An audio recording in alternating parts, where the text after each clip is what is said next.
Direct Impact.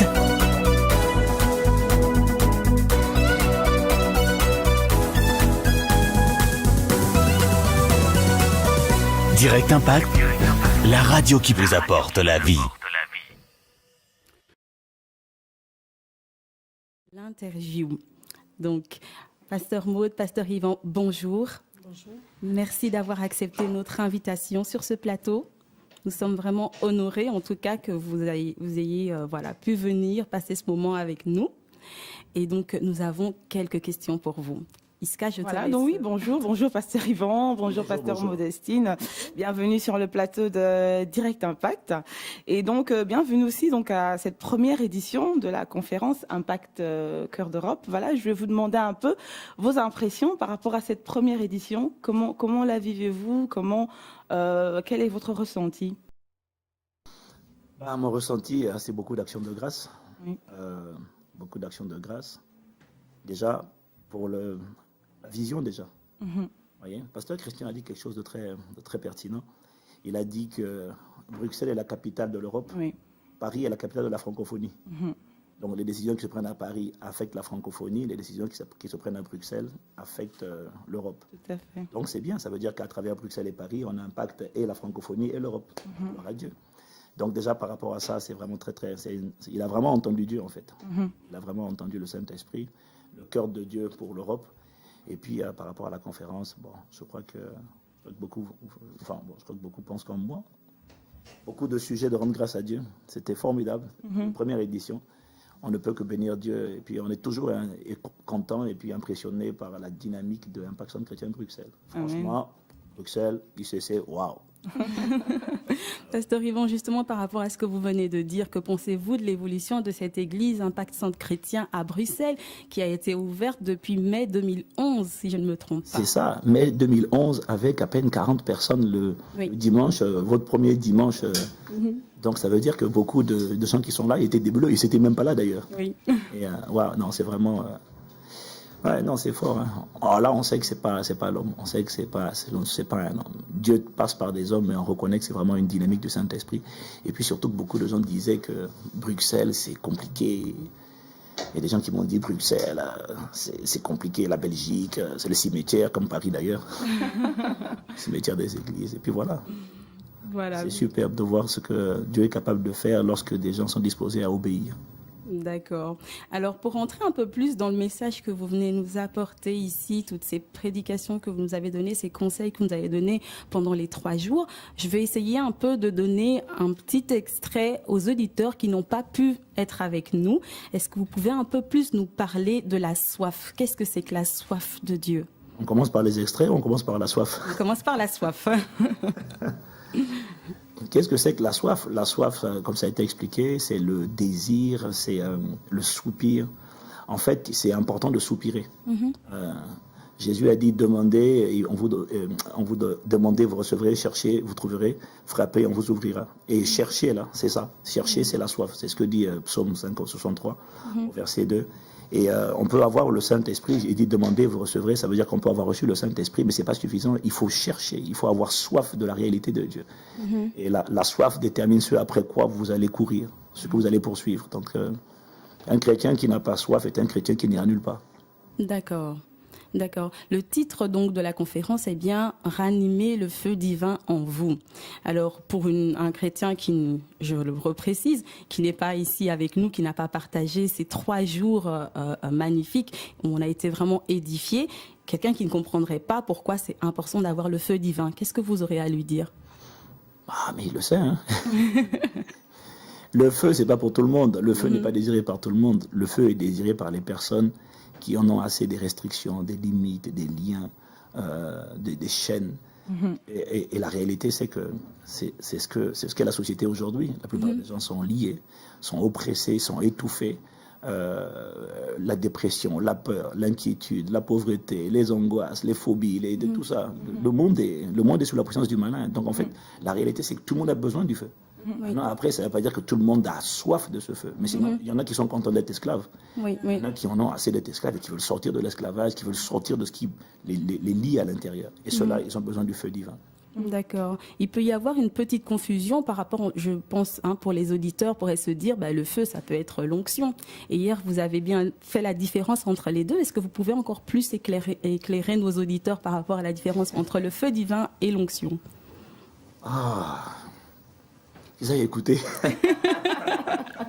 Non, mais c'est bien. Quand on parle d'une conférence, le mieux, c'est vraiment d'aller réécouter. Maintenant que tout est disponible sur Internet, c'est mieux quand même d'aller réécouter les messages. Ok. Mais moi, j'ai une petite question, peut-être comme ça, pour nos auditeurs. Beaucoup de personnes connaissent les églises Impact sont chrétiens partout dans le monde, en Europe, en Afrique, en Amérique. Et on sait que vous êtes un peuple... Aux Antilles. Et aux Antilles, pardon.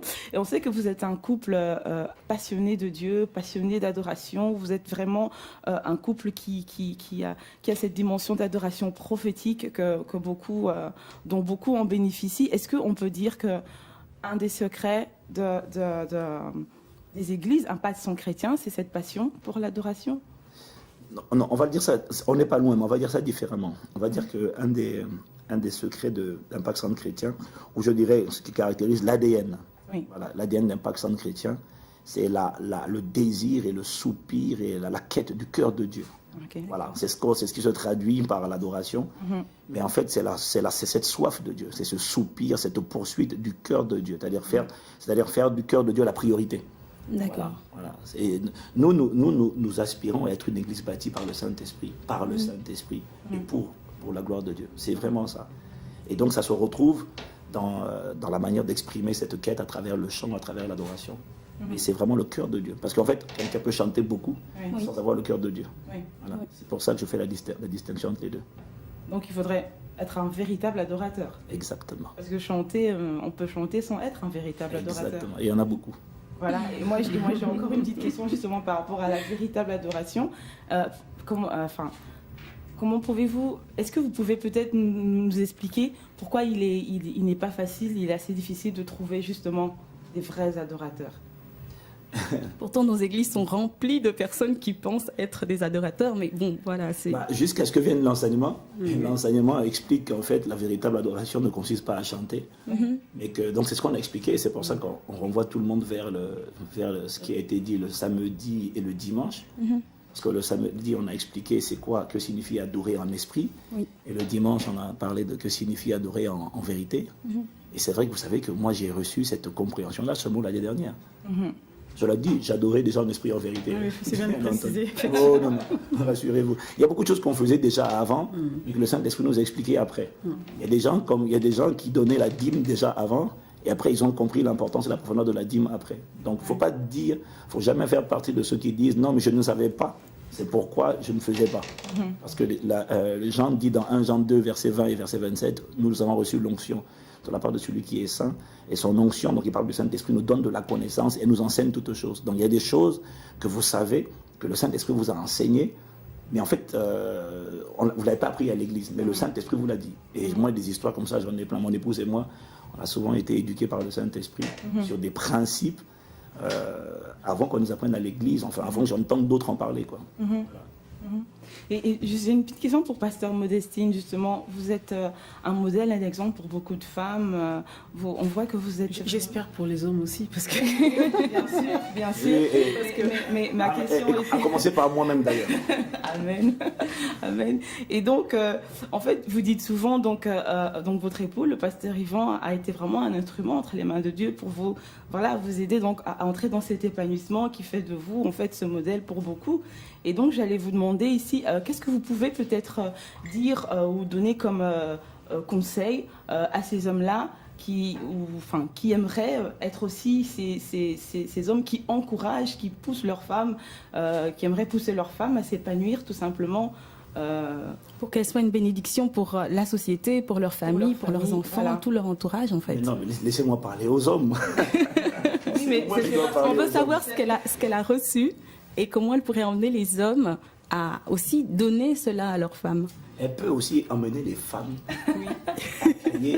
Mais pour moi, c'est surtout ça. Enfin, non, je ne dirais pas surtout. Mais si quelqu'un doit parler aux hommes sur qu'est-ce qu'il peut faire, à mon avis, c'est un homme. Les hommes écouteront un homme. C'est vrai. Mais les femmes apprendraient beaucoup en écoutant ma femme et savoir comment elle a fait pour créer cet environnement et comment elle a fait pour devenir une épouse admirable. Parce que vous savez, je sais qu'on lui a posé la question, mais je mets la parenthèse quand même. D'accord. Purée, je parle beaucoup. Hein. On dirait une femme. Non, mais en fait, les femmes ne comprennent pas une chose, c'est que la plupart du temps, le jour du mariage, quand le jeune il vous dit je t'aime, il ne sait pas de quoi il parle. La soeur est là, ah, alléluia, il m'aime. Tu ne comprends pas de quoi il parle. Il ne sait même pas ce que c'est qu'aimer lui.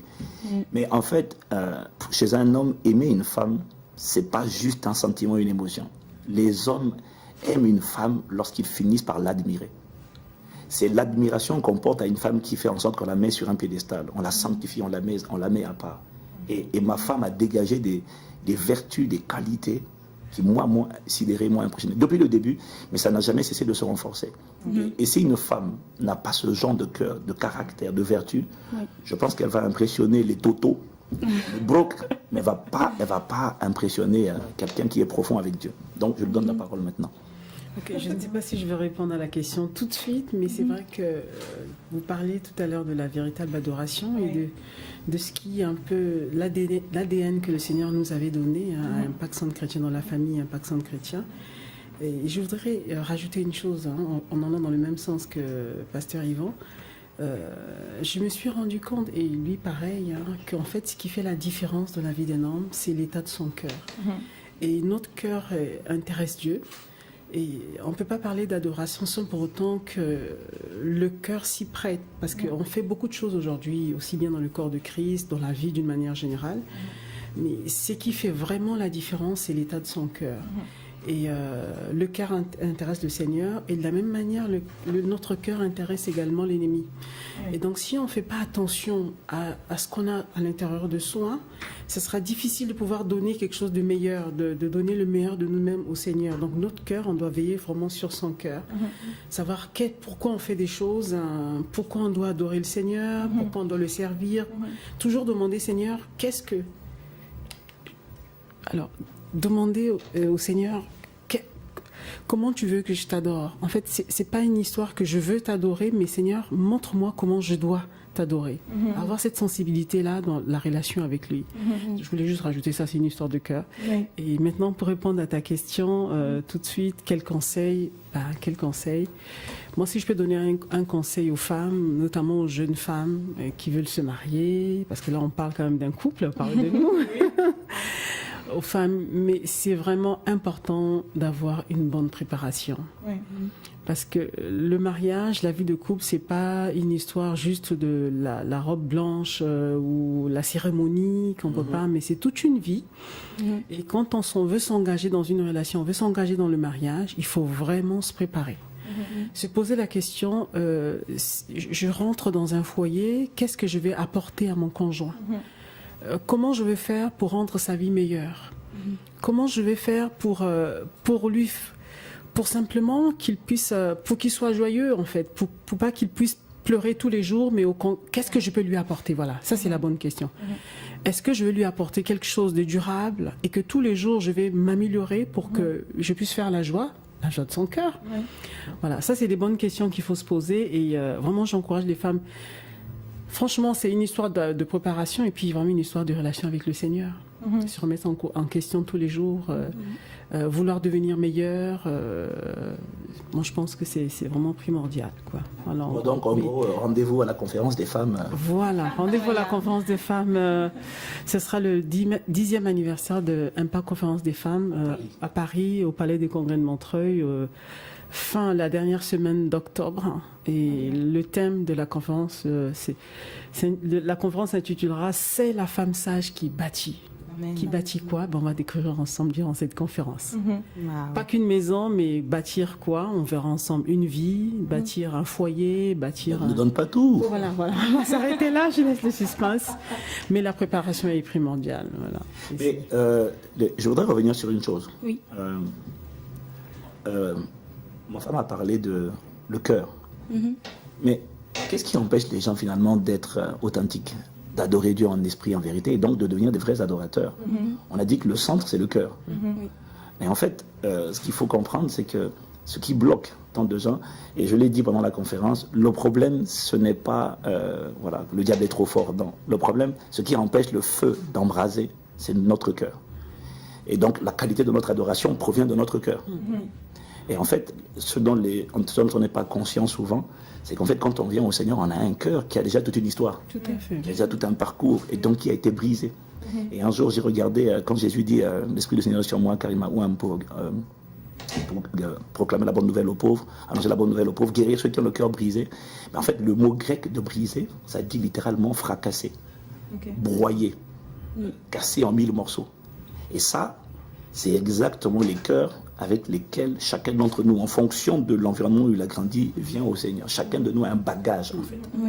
Et les gens veulent adorer Dieu, mais sans avoir présenté. Dieu ne nous transforme pas sans notre autorisation. Donc sans avoir présenté à Dieu ce bagage, en disant Seigneur, je reconnais que dans mon cœur, il y a l'amertume, il y a le rejet, il y a la peur, il y a le ressentiment, il y a la haine. Seigneur, je renonce à ces choses-là. Seigneur, il y a l'esprit de manipulation. J'ai été habitué à manipuler, j'ai été habitué à être faux, j'ai été habitué à faire les choses pour faire plaisir aux hommes. Seigneur, je reconnais que c'est pas bon, je demande pardon pour ça. Et c'est ça le cœur de l'adorateur. Le cœur de l'adorateur n'est pas un cœur au début parfait, mais c'est un cœur qui reconnaît, c'est ce que je disais hier, qui avoue les manquements, les écarts qu'il y a avec le cœur de Dieu et qui supplie Dieu de le débarrasser de ce cœur pourri et d'imprimer en lui son cœur. Et ça exige la sincérité. Tout à fait. Et la difficulté, elle est là. C'est qu'on aime faire les acteurs. Mais on aime jouer des rôles qui ne nous ressemblent pas, qui ne reflètent pas ce qu'on est à l'intérieur de nous. Et c'est vrai que, en lisant les Écritures, j'ai découvert l'histoire de deux hommes, en même temps, qui étaient rois, les deux étaient rois, mais qui avaient des cœurs différents. Les deux avaient été choisis par Dieu pour régner sur le peuple d'Israël. Donc c'est Dieu qui les avait choisis. Mais pourtant, ils ont eu deux destinées différentes. Ils ont fini différemment. Et c'est le roi Saül et le roi David. La différence entre les deux hommes se situe au niveau de leur cœur. Donc vraiment, le cœur est le centre névralgique de tout. Tout part du cœur. Et ça ne veut pas dire que le roi David, enfin pour certains qui connaissent un peu l'histoire de David, il n'était pas meilleur, c'était pas un surhomme, il n'était pas un homme parfait. Il a fait des fautes, il a péché. On connaît l'histoire de David, mais la différence, c'est que David, lorsqu'il avait quelque chose dans son cœur, lorsqu'il péchait, il se mettait devant le Seigneur, il pleurait. Dieu lui montrait. Dieu lui montrait son péché tout de suite. Il se repentait. La plupart des psaumes que nous lisons aujourd'hui, souvent, ce sont les écrits lorsque David était devant une situation, il avait péché contre Dieu. Donc, comment il disait, Seigneur, ne me cache pas ta face. Je ne peux pas vivre sans toi. Il demandait miséricorde. Il était là, il pleurait devant Dieu. Alors que Saül, vous voyez, lorsqu'il a péché, il fallait que le prophète vienne lui démontrer qu'il a péché et que le prophète lui explique comment il a... Enfin, c'était vraiment... Il ne disait pas oui tout de suite. Et puis surtout, il était soucieux surtout de maintenir son apparence. Tout à fait. Même quand Saül lui dit, tu as péché, il dit, ok, d'accord, viens. Bon, alors, aide-moi quand même à venir adorer l'Éternel, ton Dieu, garder la face devant le peuple. Tout à fait. On voit que je suis quand même le roi. Voilà, c'est terrible. Et ça, c'est ça le défi. C'est ça le défi. Justement, par rapport à cette capacité ou ce désir de repentance, est-ce que c'est quelque chose qui semble difficile pour certaines personnes? Parce que quand vous dites que ça a pris du temps à Saül, il fallait à chaque fois l'emmener à faire face à ses péchés, à faire face, et même là, il était beaucoup plus attaché à son apparence qu'à la sincérité de son cœur envers Dieu. Et je me pose la question de savoir, pour nous, enfants de Dieu, enfin, dans l'Église en général, et même pour ceux qui ne sont pas chrétiens, est-ce que c'est... comment je peux exprimer ça? Est-ce que c'est facile ou c'est difficile? Est-ce qu'il est facile de justement se rendre compte de ce qu'il y a à l'intérieur de son cœur, d'arriver justement, oui, c'est Dieu qui révèle, mais est-ce qu'il n'y a pas une difficulté? Alors, c'est une très bonne question. Je dirais, c'est là où on a besoin, à mon avis, au moins de 2 à 3 choses. Premièrement, on a besoin alors, c'est plus facile quand on est entouré, quand on a comme repère des personnes qui opèrent à cette dimension de sincérité, de pureté. Parce que quand on rencontre des gens qui sont vrais et qu'on est faux, à un moment donné, ça va quand même nous challenger et ça va quand même nous aider à nous remettre en question. Donc, le premier point, je vois, ce sont des modèles. Et quand vous n'êtes pas dans une église, dans un environnement où vous avez des exemples, des modèles, mais que tout le monde est faux, c'est compliqué. Tout le monde joue un rôle. Voilà, tout le monde joue un rôle.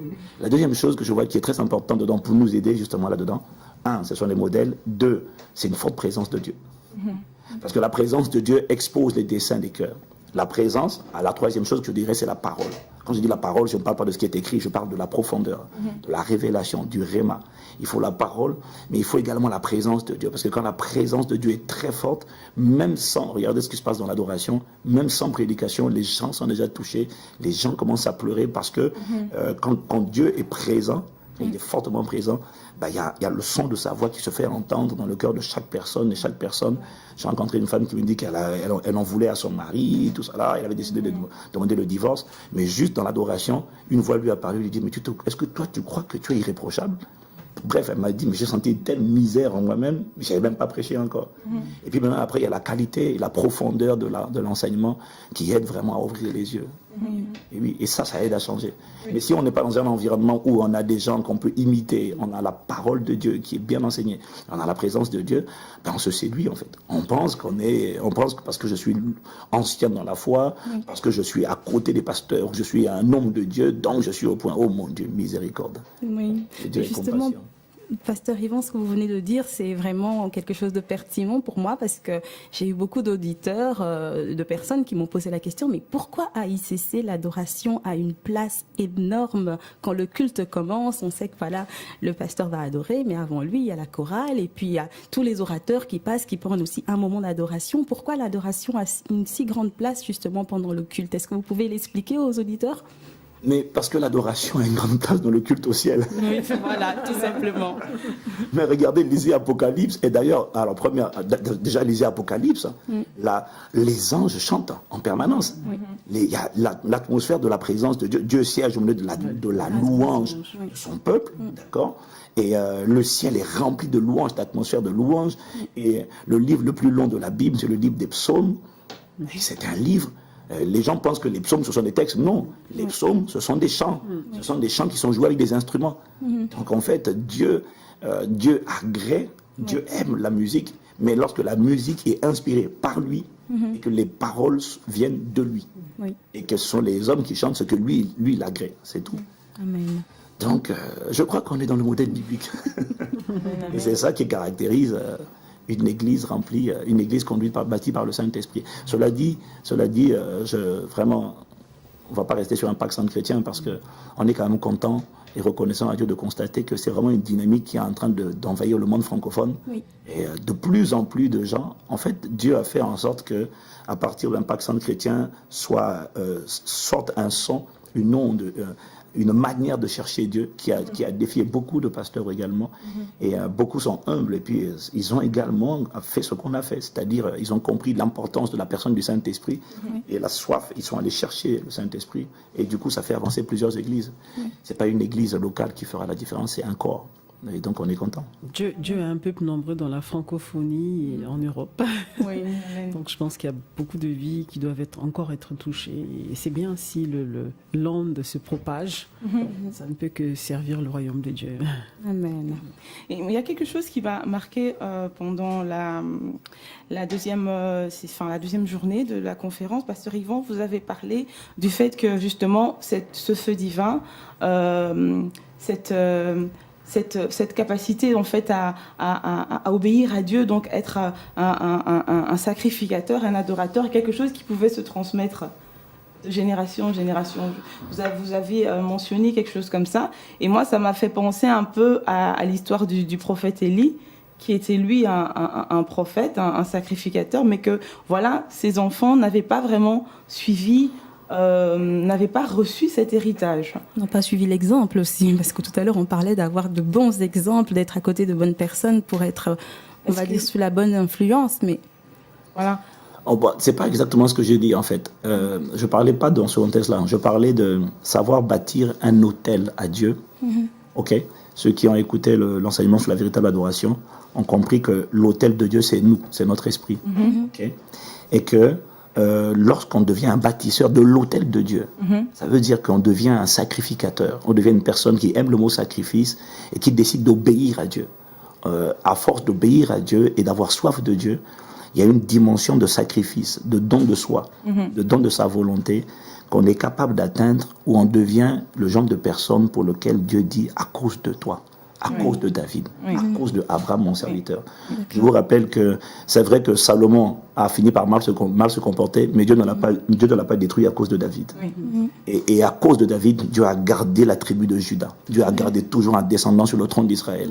Il y a des choses que Dieu a fait à cause de Abraham, mon serviteur, à cause de Abraham. Et même quand les Israélites se sont détournés à cause de l'alliance qu'il avait contractée avec Abraham, ben Dieu n'a pas complètement abandonné son peuple. Donc, il y a des dimensions de consécration qui font en sorte que qu'importe les voies que choisiront vos enfants, à cause du prix que vous avez payé, de l'attachement, de l'autel que vous avez bâti. En fait, l'autel, si on le bâtit dans le domaine de l'adoration, c'est-à-dire si on devient vraiment un amoureux de Dieu, cette grâce-là va parler sur les enfants. C'est pour ça qu'il ne faut pas s'arrêter sur l'onction. Parce que tu parlais de prophète. C'est une onction. Ça ne révèle pas un cœur. Ça ne révèle pas un cœur. C'est juste une onction. La manière dont le Saint-Esprit te saisit, t'enveloppe pour faire l'office. Mais ça ne dit rien, ça. Dieu regarde le cœur. L'onction, c'est rien. Mais non, l'onction, c'est pas rien. L'onction, c'est important parce que sans l'onction, on ne perd pas. Non, sans l'onction, on ne manifeste pas les bienfaits de Dieu. Okay? Donc, c'est pas ce que je dis. Il faut mettre ça dans son contexte. Ce que je veux dire, c'est que c'est celui qui, par exemple, il y a des gens, à cause de leur générosité, le fait qu'ils aient bâti un hôtel financier. Parce qu'on peut bâtir un hôtel dans le plan financier, mais ne pas bâtir un hôtel à Dieu dans le plan de l'amour de Dieu. Quelqu'un qui a aimé Dieu, il va donner à ses enfants quelque chose qui vont faire que les enfants vont aimer Dieu. Okay? Mais il y a des gens, ils ont bâti un hôtel financier. Ils ont tellement donné. Je connais quelqu'un qui a donné tellement à Dieu. Il a acheté des terrains, il a donné à Dieu, aux églises et tout ça. Mais ses enfants, vous ne comprenez pas comment ils font, mais ils prospèrent de manière extraordinaire. Et même les enfants reconnaissent que non, honnêtement, ça, c'est pas nous. Ça, c'est à cause de notre Père. Voilà, c'est de ça que je parlais. Merci, Pasteur Ivan. Merci, Pasteur Maud Castanou. On était vraiment ravis de vous entretenir ici sur le plateau de Direct Impact. On espère que ce n'est pas la dernière fois que vous venez. On est à la maison, donc on est chez nous. Hein. On est chez nous, c'est juste qu'il faut prendre le train pour venir. C'est 1 heure, c'est pas très loin. Bon, quand même. C'est 2 heures. En tout cas, c'était vraiment un moment très riche et très édifiant pour nous et je pense aussi pour nos auditeurs. Voilà, un grand merci à vous. Et chers auditeurs, restez avec nous. En tout cas, nous sommes toujours là sur les ondes de la web radio Direct Impact.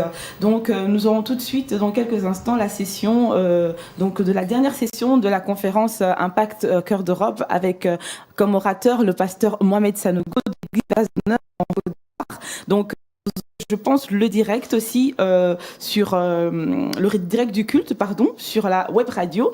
Restez connectés. Nous reviendrons dans quelques instants avec d'autres moments de partage, d'autres moments d'échange avec vous. Voilà, à très bientôt, chers auditeurs, après cette pause. Amen. Direct Impact.